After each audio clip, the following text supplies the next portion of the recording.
which would have been an expense for him, but he gets it anyway because he knows, although he can't watch and enjoy the television program, he has friends, maybe family members who could. So, that's number 3. Okay, number 4.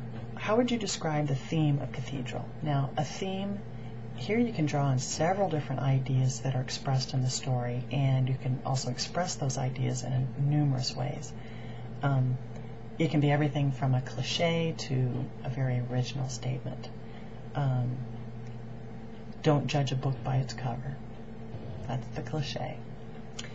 Yet it could qualify as a theme of this story. And all that means is don't judge other people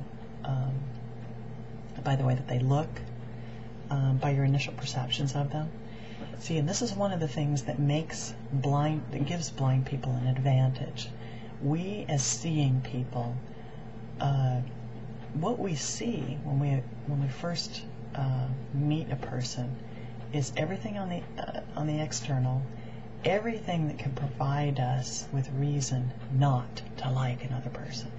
Their hair looks weird, their clothes are strange, they have too many tattoos, blah, blah, blah. They have a piercing in their nose, for God's sake, you know? And we could watch the very best friend we might ever have in our entire lives walk on by because we allowed an external feature to prevent us from making friends with them.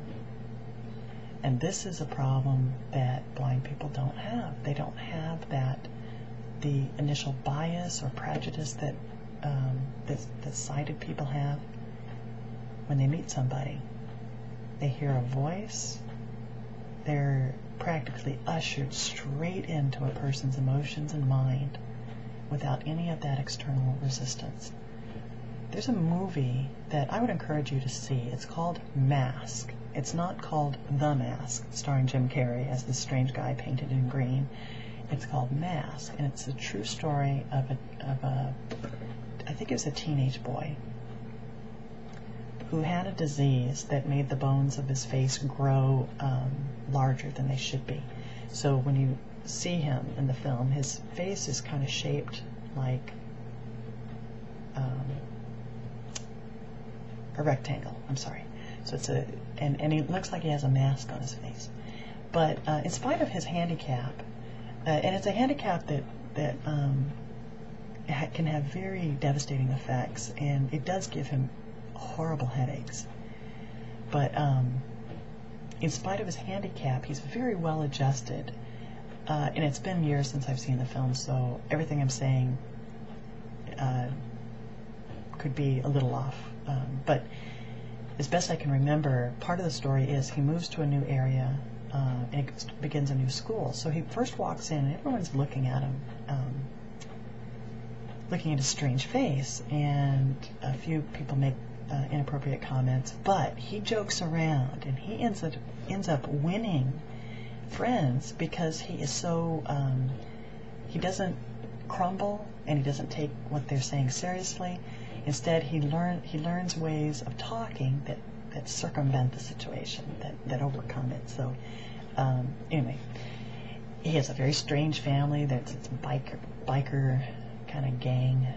They all like motorcycles and denim. So, but they are a very loving family, and you see that a lot of his emotional security and strength comes from the relationship he has with his mother and family and friends.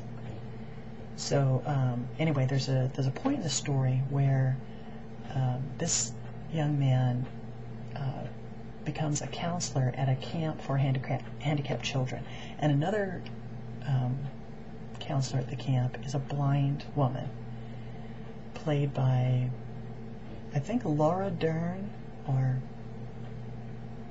Helen Hunt. They look so similar. I think it's Laura Dern. I could be wrong. It's Helen Hunt. Okay, never mind. You look it up if you care. Anyway, they form a very close friendship, and of course, this guy is completely head over heels in love with her. She's beautiful. She's blind, though. So he has an advantage because she doesn't know what he looks like. And so At one point in the film, she asks him to describe to her what color looks like. And this is it's impossible. If you are talking to a person who's been blind since birth, they've never been able to apprehend color. Some blind people can apprehend lightness and darkness, but color is a visual feature that is virtually impossible to describe. But he tries. He takes some stones and he puts them in an oven and heats them up just a little bit, and he takes them out and he's tossing them from hand to hand, and then he grabs her hand and puts them in her hand and he says, "This is red," or "This is orange," something like that. And then he puts some stones in the fridge, or maybe he pulls out some ice cubes. Anyway, he puts these items in the girl's hands. He says, "This is blue."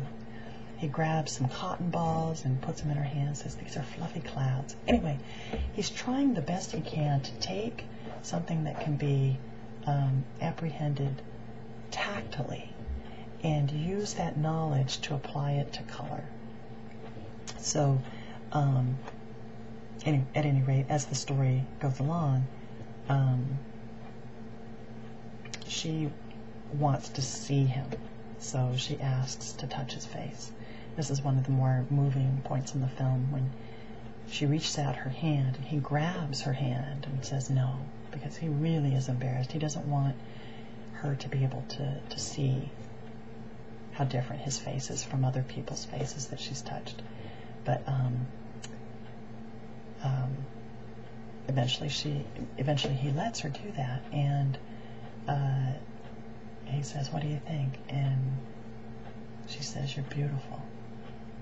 She's running her hand down a very straight edge of a very large face, because the bones have been are growing out of control. So communication can break down barriers. That's another theme. Even those who are not blind can be taught to see. And I think that kind of sums up the two things that I've talked about just now. Stereotypes tend to blind sighted people. It's turning the previous theme on its head.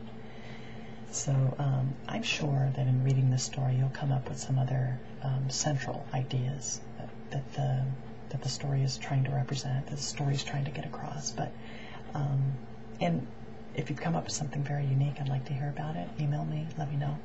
But at any rate, I hope that these 3 videos provide you with extra insight on these stories, and don't know that they're really going to help that much with completing the quizzes, which is what you're required to do, but I hope they at least make the stories more enjoyable. So I will see you next time.